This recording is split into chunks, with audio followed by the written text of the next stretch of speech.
Avant de se projeter dans l'avenir, il est toujours bon, sage et utile de s'intéresser à ce qui a été la trajectoire de la profession. Et pour s'intéresser à cette trajectoire, on aurait pu s'adresser à un historien.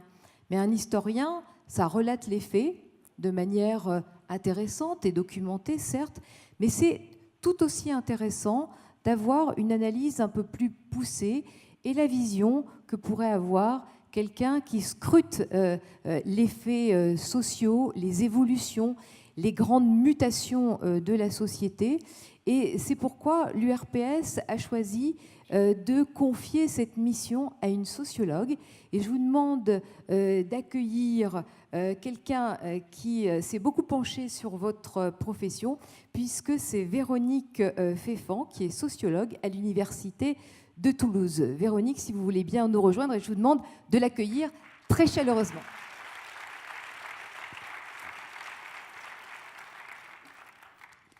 Véronique, voici l'arme suprême de cette journée dont je vous montre l'arme suprême, c'est la zapette. C'est à vous.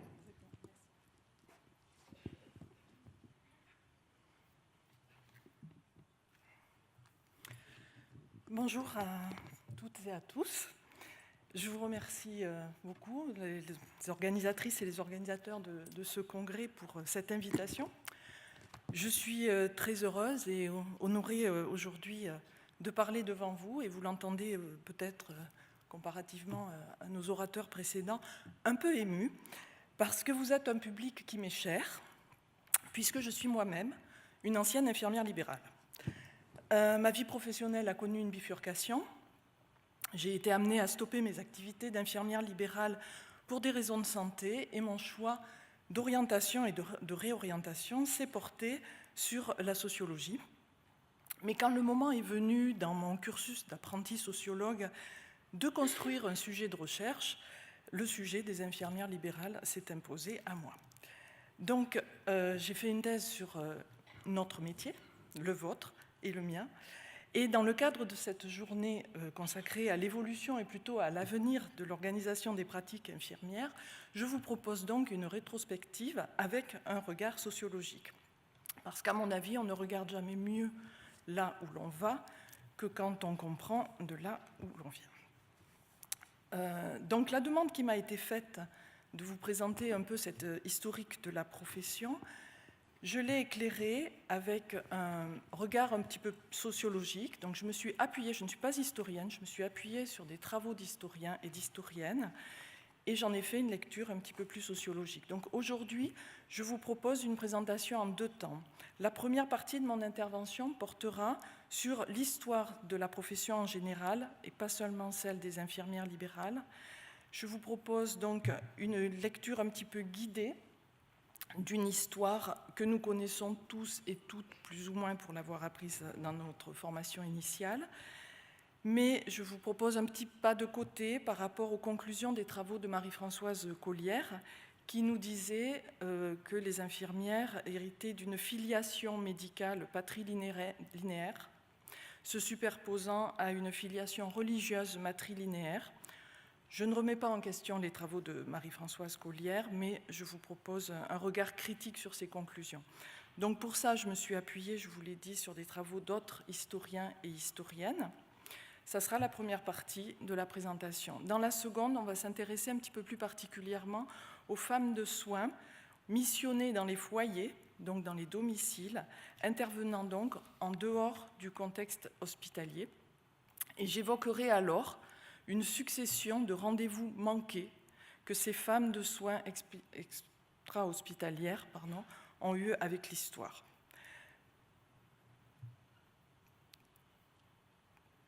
Vous m'avez devancé. Donc voilà qui explique le titre de cette présentation, Socio-histoire des infirmières libérales, entre mémoire tronquée et rendez-vous manqué. Donc le premier temps de l'exposé sur la socio-histoire et la mémoire tronquée va s'attacher à retracer une histoire de la création du corps professionnel des infirmières, en montrant qu'effectivement, médecins et religieuses y ont joué un rôle déterminant, mais je soulignerai plus particulièrement ce qu'il en est de la soumission demandée aux infirmières mais aussi de l'autonomie qu'on leur promet, voire qu'on leur propose, et dont elles ne s'emparent pas toujours. Soumission et autonomie ne venant pas toujours de là où l'on croit, vous allez le voir. Et c'est pour ça que je vous parle de mémoire tronquée. Si l'on retrace l'histoire des soins, on note un lien très étroit entre soins et sacré. Les soins aux âmes et les soins au corps ont longtemps marché ensemble. C'est moins vrai dans notre système de santé en France aujourd'hui, mais c'est encore vrai dans d'autres civilisations que la nôtre. Pour le dire autrement, il existe une dimension sacrée aux soins du corps parce que le soin a à voir avec la vie et la mort, donc avec le sacré. On peut comprendre alors que des hommes et des femmes de soins et hommes et femmes de religion se soient fréquentés autour des malades.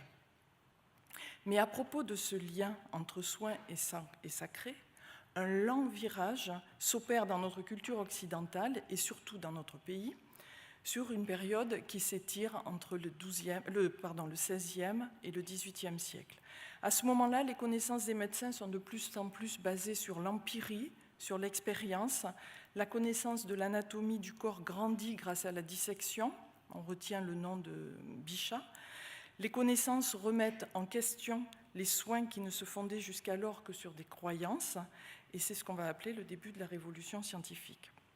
À l'occasion de cette révolution scientifique, une première séparation s'opère nettement entre soins et sacré, entre médecins et soignants. Je devrais dire soignantes parce que ce sont à ce moment-là essentiellement des religieuses. Mais en même temps, sur la première partie, donc sur les XVIe, XVIIe siècles, les religieuses et leurs ordres bénéficient alors d'une grande autonomie et d'une autorité certaine dans les hôpitaux et les hospices, et notamment au niveau de la gestion de ces établissements. Et cela gêne les médecins. Les religieuses, presque toutes puissantes, sont récalcitrantes à suivre les recommandations des médecins et à exécuter ce que ceux-ci leur demandent. Cette période de tension se poursuivra et prendra une autre forme avec l'apparition de la clinique. Je vous ai mis ici une gravure de René Laennec, qui devient le créateur du diagnostic médical par auscultation grâce à son invention, le stéthoscope. À ce moment-là, les médecins se mettent à ausculter. Ils sont au pied du lit du malade. Ils font de la clinique. Puis arrive l'ère pasteurienne. Louis Pasteur, chimiste et physicien de formation, je vous rappelle qu'il n'est pas médecin, sera quant à lui le pionnier de la microbiologie. Il nous explique alors que le monde est peuplé de micro-organismes, ce qui va révolutionner le mode de pensée médical, mais aussi la façon de penser les soins, notamment avec l'asepsie. Cette période de révolution scientifique modifie la pensée médicale, elle permet de donner des explications aux maladies, autres que des explications divines. Cela va également changer la conception de l'homme et de la femme souffrant, ainsi que la relation du médecin au souffrant. En ayant une démarche scientifique basée sur des connaissances elles-mêmes scientifiques, les médecins obtiendront de meilleurs résultats qu'auparavant, leur crédibilité augmente. Mais cette évolution de la médecine entre XVIe et XVIIIe siècle, donc, se double d'une autre évolution, une évolution sociale très forte. L'organisation sociale et politique est bouleversée. En cette fin de XVIIIe siècle, ce sera la victoire des idées de la Révolution française. Celle-ci est à l'origine de la réforme d'institutions, de plusieurs institutions, y compris l'institution hospitalière, dans laquelle les activités des personnels, leur statut, leur rôle sont redéfinis. Les hôpitaux se structurent aussi autour d'une nouvelle organisation du travail. Le médecin devient le centre de cette nouvelle organisation. Il y remplace les religieuses qui y tenaient la première place. Après la Révolution française, les religieuses continuent plus ou moins à prodiguer les soins à l'intérieur des hôpitaux, mais perdent leur aura spirituelle. On leur demande maintenant d'être au service des citoyens, même si l'État et l'Église ne sont pas encore séparés.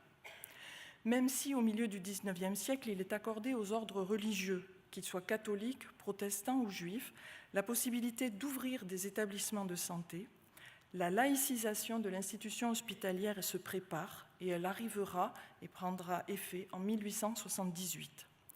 Ainsi, au cours des XVIIIe et XIXe siècles, le médecin hospitalier est un personnage plutôt laïque et républicain. Il peut même être anticlérical, nous le verrons plus tard. Il supportera de moins en moins la présence des religieuses dans les hôpitaux. Il recherche pour l'assister une personne laïque qui fasse les soins selon sa conception à lui et pas selon la conception de la religion en recherchant le seul salut des âmes. Pour mieux se détacher de ces religieuses qui ne conviennent pas aux médecins, elles n'adhèrent pas aux valeurs laïques, elles sont récalcitrantes à exécuter ce qui leur est demandé, les médecins vont imaginer et créer des soignantes laïques, vous me voyez arriver, les infirmières. C'est ainsi que sur la longueur du XIXe siècle et jusqu'au début du XXe siècle, 3 pistes vont s'ouvrir pour former les infirmières. Avant d'inventorier ces 3 pistes, je voudrais attirer votre attention.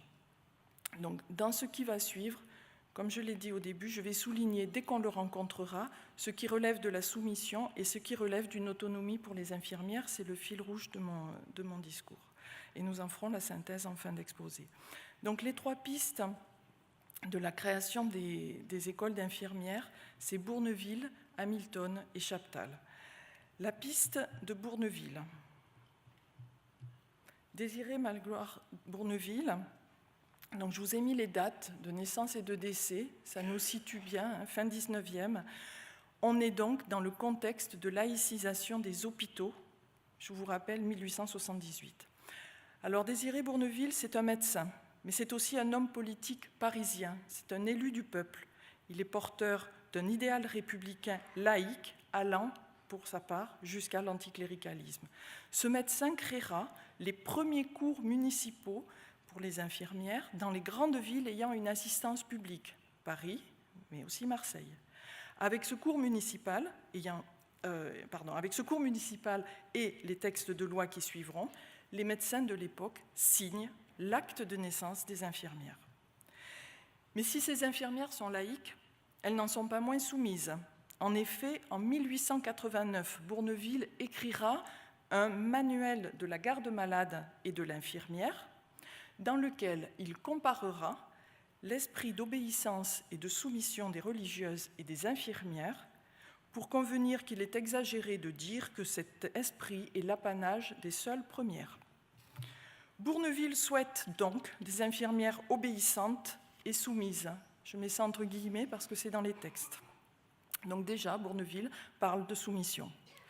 Mais ce n'est plus au nom de la religion, mais à celui de la cohésion nationale que l'infirmière laïque devra être porteuse de qualités telles que dévouement, désintéressement, honnêteté, absence de vice, qualités reconnues jusqu'ici aux religieuses. Les écrits d'historiennes parleront même de religieuses laïques. En créant les infirmières, les médecins ont tiré la leçon de l'expérience de travail avec les religieuses. Ils ont conservé ce qui leur convenait, la soumission et l'obéissance.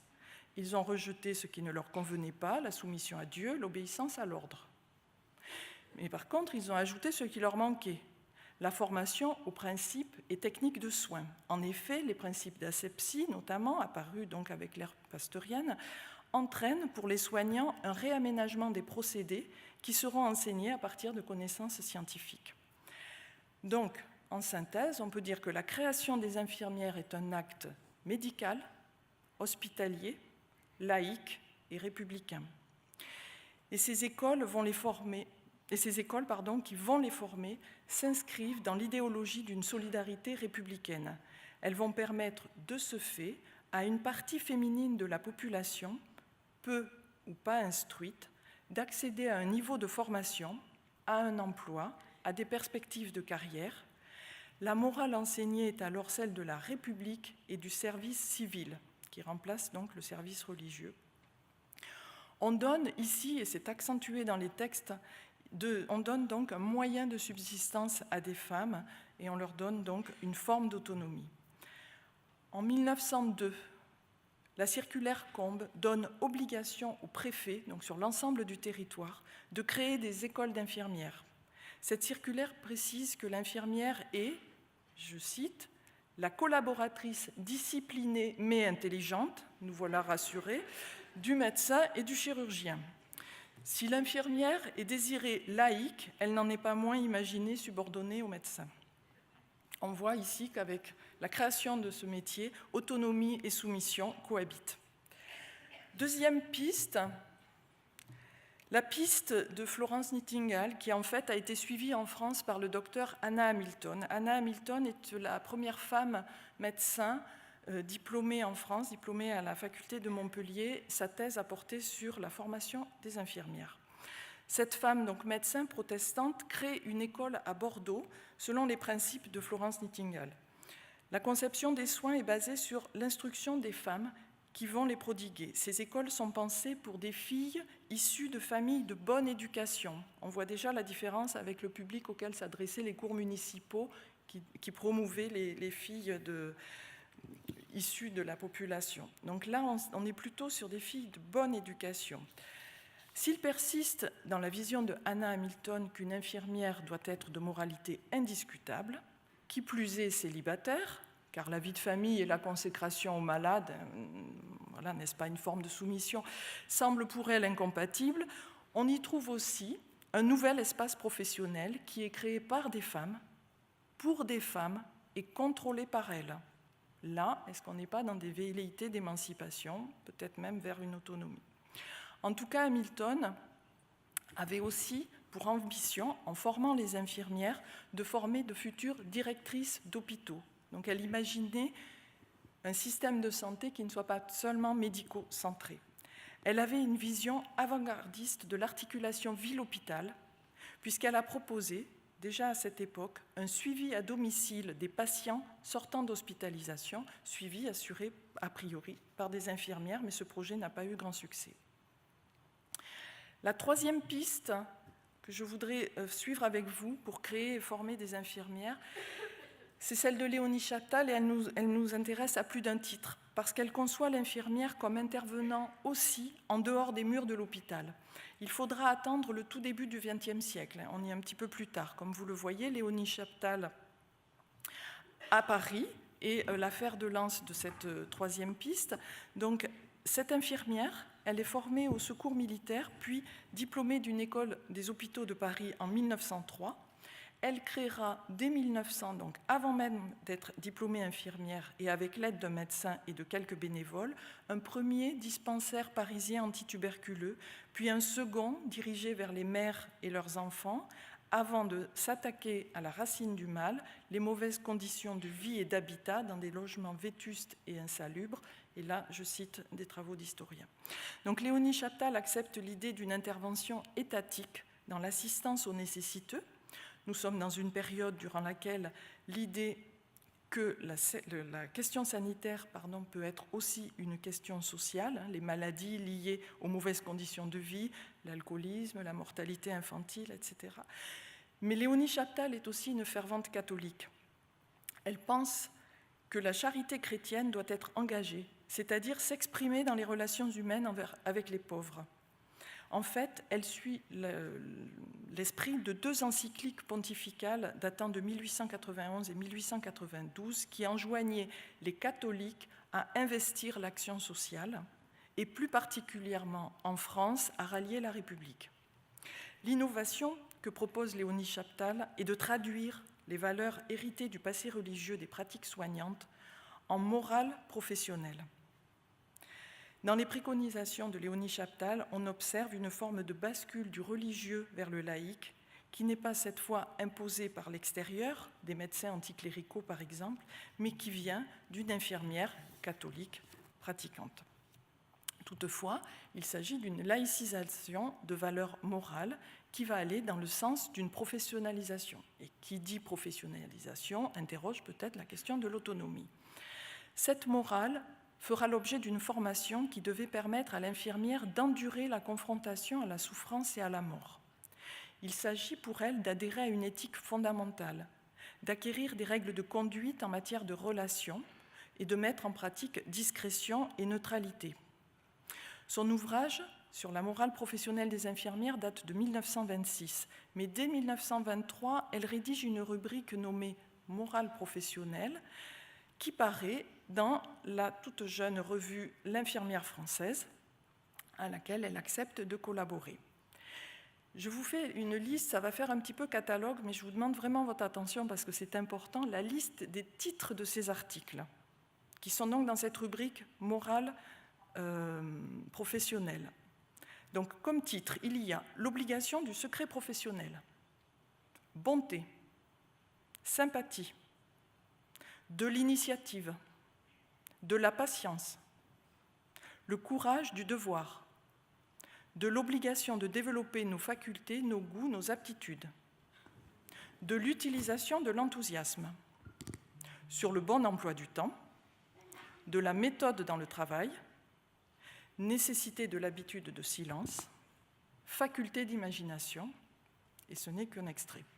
L'ensemble de ces articles permet de nous dresser quand même un portrait de ce que Léonie Chaptal entend par morale professionnelle. Je vous fais une synthèse, un ensemble de qualités morales, telles que la bonté, personnelle, la sympathie, l'enthousiasme, le goût, l'imagination, au service d'un travail formalisé, l'emploi du temps, les méthodes dans le travail, au service d'un travail formalisé, sous-tendu par une éthique, devoir, secret professionnel, silence. Donc c'est un large programme qui s'éloigne des valeurs chrétiennes pour prendre l'habit de valeurs que Léonie Chaptal voudrait faire reconnaître comme professionnelles. Cette femme se situe à une articulation dans la construction de l'infirmière, car bien qu'encore porteuse de valeurs morales chrétiennes, elle définit volontiers la profession infirmière comme un engagement, un dévouement envers les patients vulnérables. Elle y ajoute des dimensions qui seront valorisées dans ce qui deviendra le professionnalisme, la méthode, la gestion du temps, etc. Mais il n'en persiste pas moins que cette conception enchantée de la profession sera donnée en héritage à une génération d'infirmières à qui l'on demandera de suivre leur vocation avec la connotation d'abnégation que cela implique. Il faut ajouter à cela donc qu'au début du XXe siècle, tous les médecins ne sont pas des républicains convaincus. On trouve ceci essentiellement en milieu hospitalier. Les médecins de ville et les médecins de campagne sont plutôt indulgents envers l'action des religieuses en matière de soins, parce que les religieuses occupent la place en milieu rural, y ont créé des écoles, y ont créé des dispensaires. Et donc on revoit arriver les religieuses, puisqu'elles avaient été exclues des hôpitaux suite à la Révolution française. Elles sont revenues, comme vous le savez, il y a eu une restauration, etc. Donc je fais plus court, mais en tout cas, les religieuses implantées en communauté sont relativement autonomes du système médical. Elles assument des soins que certains médecins conservateurs catholiques leur délaissent volontiers, les soins répugnants, les soins aux mourants. On est là donc dans les campagnes, on n'est plus à l'hôpital. Et les médecins, défenseurs du maintien des religieuses, développent des arguments fondés sur la disponibilité temporelle, l'engagement moral, le coût infime de cette main-d'œuvre. Bref, des vertus plus que des compétences. Alors, les infirmières d'aujourd'hui parlent beaucoup d'un héritage religieux dans leur profession. Je voudrais dire deux choses de cet héritage. La première, c'est que pour moi, il s'agit vraiment d'un héritage, c'est-à-dire d'un patrimoine moral qui est légué aux infirmières par les religieuses, et on vient d'explorer un petit peu les courroies de transmission, mais ce n'est pas un acte de naissance. Cet héritage moral, qui s'exprime par des valeurs professionnelles et des savoir-être, a été incorporé par les soignantes lors de leur formation initiale. C'est pourquoi je nuance les propos de Marie-Françoise Collière, dont je vous ai parlé au début, dans son ouvrage « Promouvoir la vie », où elle nous fait la présentation de la profession comme étant le résultat d'une double filiation. Pour moi, nous sommes le résultat d'une filiation médicale, laïque, républicaine, mais avec un héritage, avec un patrimoine religieux. C'est la nuance que je voulais apporter. Donc ce court, j'ose plus dire, j'avais écrit court, mais ce long tour d'horizon que nous venons de faire permet que l'on s'interroge sur l'autonomie et la soumission, comme je l'ai relevé, donc des velléités d'autonomie ou du moins d'émancipation, à chaque fois le fait de personnes qui sont en lien avec des religieuses, soit les religieuses elles-mêmes, qui tiennent à garder une forme d'autonomie vis-à-vis des médecins, soit des personnages féminins plus ou moins attachés aux valeurs chrétiennes, mais attachés aussi à la place de la femme dans la société. Donc il me semble que les infirmières d'aujourd'hui ont oublié ces velléités autonomistes portées par le passé par les religieuses ou par des femmes croyantes. Voilà, c'était pour changer un petit peu peut-être notre façon de voir les choses. Aujourd'hui, cet oubli pour moi des choses religieuses n'est pas fondamental. Il est lié au temps écoulé, à la distance prise dans notre société par rapport aux valeurs chrétiennes. Aujourd'hui, les valeurs laïques sont revendiquées dans l'enseignement infirmier en référence à la Déclaration des droits humains. Les connaissances en psychologie et en sociologie nourrissent la formation initiale avec des outils permettant de réfléchir à l'aspect relationnel du métier, mais aussi à une prise de distance par rapport à ces valeurs religieuses.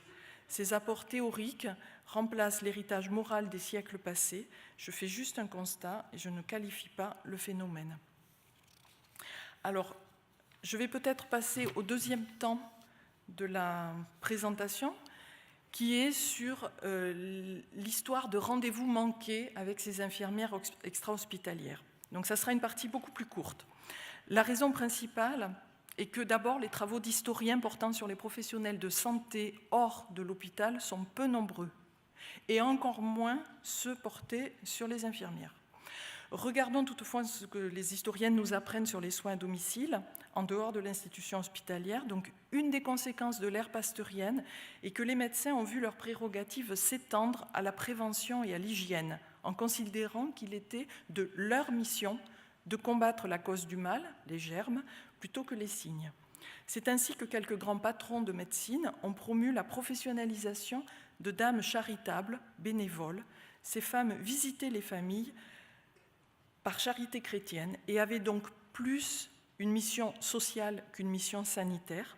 Des médecins souhaitent les former de façon à ce que ces dames charitables aillent transmettre des messages d'hygiène dans les maisonnées. Les infirmières visiteuses d'hygiène sociale étaient nées, une fois encore, par l'action du corps médical. Alors c'est peut-être un premier rendez-vous manqué avec l'histoire. L'hygiène était-elle une histoire de médecins, de médecine ? N'était-ce pas l'occasion de créer un autre corps professionnel indépendant des médecins ?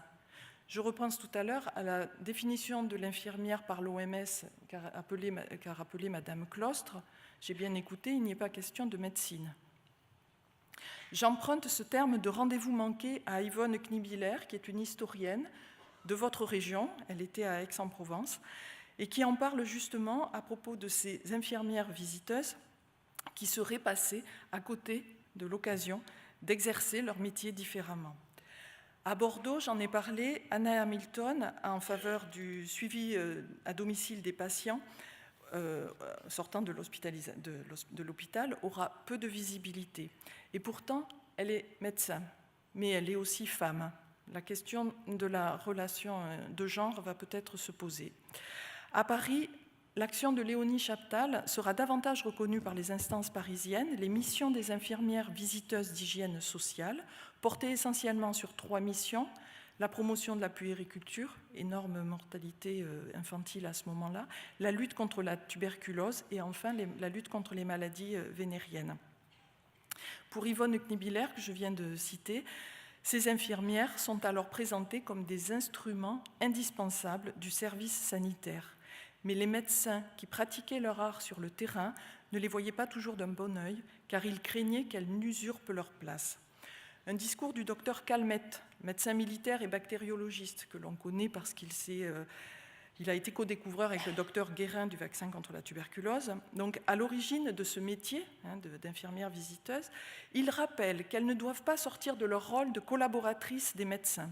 Il précise ce qu'il entend par là. Elles ne doivent pas poser de diagnostic. Elles ne doivent pas critiquer les traitements médicaux prescrits, ne pas prendre d'initiative, si ce n'est en référant dès que possible aux médecins. Les médecins ont peur de ces nouvelles professionnelles, héritières et bénévoles dévouées. Elles devaient à leur tour faire preuve de dévouement et ne pas se plaindre de la modicité de leur émolument. On voit encore ici comment les médecins créent et en même temps brident leurs créatures. Enfin, après la Première Guerre mondiale, au niveau du territoire national, l'éducation des populations, notamment en matière de tuberculose, s'est faite grâce à la fondation américaine Rockefeller, spécialisée dans cette maladie. Donc c'est une fondation caritative américaine qui a accompagné les troupes américaines intervenues dans le conflit mondial en Europe en 1917. Et cette fondation, elle montre son savoir-faire en matière de propagande et de sensibilisation au risque de contagion, avant de promouvoir le travail des infirmières visiteuses en leur allouant des bourses. Mais la conception américaine du territoire, découpé en districts sur lesquels une infirmière connaît sa population et intervient sur différents types de populations cibles, les enfants, les porteurs de tuberculose, etc. Cette conception américaine du territoire n'a pas été importée dans le système de santé français. Je cite les propos des chercheurs en histoire de la profession infirmière. Les médecins libéraux craignent la concurrence des visiteuses, qui, entrant plus facilement dans les familles, peuvent diagnostiquer plus vite une tuberculose ou tout autre problème de santé. Les médecins cherchent à défendre leur profession et à en fixer les contours. La plupart perçoivent les infirmières comme des rivales, particulièrement celles qui se déplacent à domicile. Ils sont hantés par le fait qu'elles puissent empiéter sur leur territoire et les concurrencer, voire qu'elles puissent miner leur autorité médicale auprès des patients. Là encore, on voit comment les médecins craignent que les infirmières viennent empiéter sur le territoire professionnel, alors qu'il s'agissait peut-être d'imaginer une autre façon d'organiser notre système de santé et de laisser l'hygiène, la prévention ou d'autres choses qui sont laissées aux médecins aujourd'hui à d'autres professionnels. C'est ce que j'appelle donc encore une fois un rendez-vous manqué avec l'histoire. Ensuite, il y a la crise économique des années 30. Le caractère social des pathologies telles que la tuberculose est bien mis en évidence. Va se créer le diplôme d'infirmière visiteuse donc en 1922. J'essaye de balayer mes notes pour aller un petit peu plus vite parce que je crois que l'essentiel a été dit. Et avec l'évolution des galéniques, l'infirmière à domicile devient une technicienne. Je vous rappelle qu'après, à la fin de la Seconde Guerre mondiale, l'avènement des antibiotiques injectés par voie intramusculaire de façon répétée, toutes les 3 heures, pour les premières formes d'antibiotiques. Ça promeut l'aspect technique du métier de ces infirmières à domicile et c'est ce que les médecins souhaitent avant tout. Ils désirent avant tout que leurs prescriptions soient correctement exécutées. Et puis l'organisation de la profession par la sécurité sociale tout de suite après-guerre avec une nomenclature d'actes, des tarifs, des obligations faites aux infirmières de cotiser, les allocations familiales, les retraites, bon, tout ça vous connaissez, de déclarer leurs revenus. Ça signe la naissance des infirmières libérales comme profession juridiquement instituée. Le système mis en place induit une relation de causalité exclusive entre les prescriptions de médecins et l'activité des infirmières, donc une relation de dépendance. Nous sommes loin du modèle américain de la Fondation Rockefeller qui montre comment organiser un système avec une infirmière par district, loin aussi de l'autonomie qu'elle aurait pu en retirer.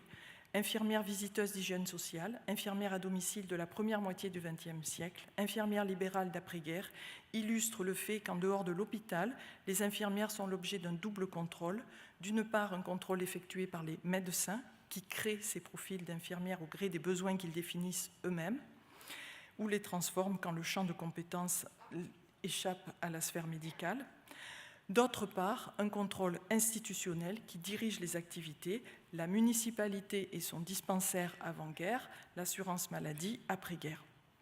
Que les infirmières soient hospitalières ou extra-hospitalières, leur histoire montre une dépendance très forte aux médecins et aux institutions quant à leur naissance, leur définition et leur contrôle.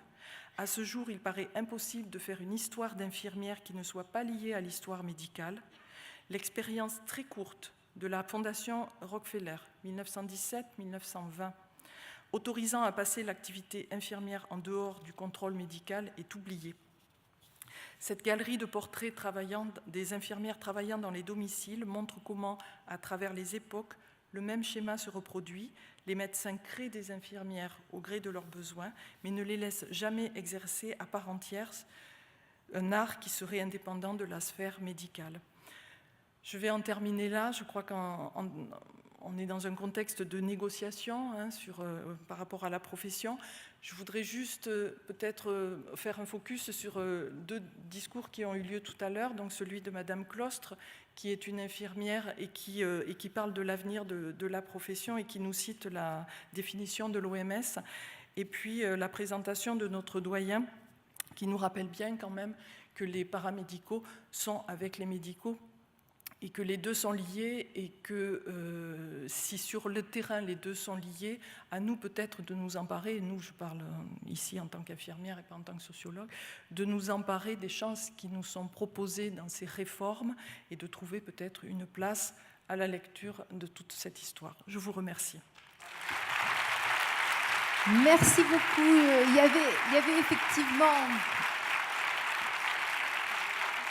avait effectivement beaucoup à dire, et je vous précise que Véronique Pfeffort reste avec nous, et donc vous pourrez la retrouver tout à l'heure à la pause et puis discuter avec elle.